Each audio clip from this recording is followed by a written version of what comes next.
二哥會有做善事，喺多倫多中華文化中心何伯超劇院開唱啊！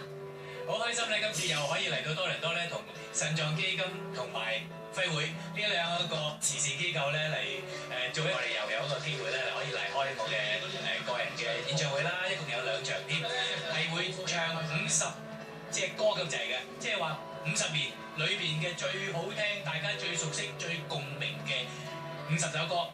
邱瑞強演唱會每一次都會搞啲新意思，注入啲新元素。演唱半個世紀嘅經典名曲係今次演唱會嘅特色。邱瑞強實在係一個出色嘅歌手，仲係個出色嘅 DJ 添。喺演唱會，佢將呢個優勢發揮得淋漓盡致，氣氛輕鬆又熱鬧啊！國語歌、粵語歌、英文歌，每一首歌都陪伴觀眾成長，人人都聽過，人人都會唱。3個鐘頭嘅演唱會變成一個集體嘅回憶。演唱會連開2場，好受歡迎啊！門票全部賣晒。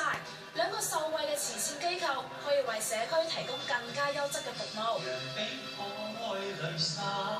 都多謝邱瑞強先生嚟到啦，咁咧籌嘅款項咧，咁其中部分都係去到呢一個嘅協助呢一個加拿大腎臟協會，咁咧就可以咧推廣一啲嘅活動，以至到咧有好多腎病人嘅患者咧都係得益咁樣嘅，都多謝。耆輝會咧係受惠機構之一啦，咁啊好開心，因為我哋所有嘅善款攞翻嚟咧，都會用嚟去興建我哋嘅一站式服務中心。咁呢個一站式服務中心咧，應該就喺明年年頭到就會成立㗎。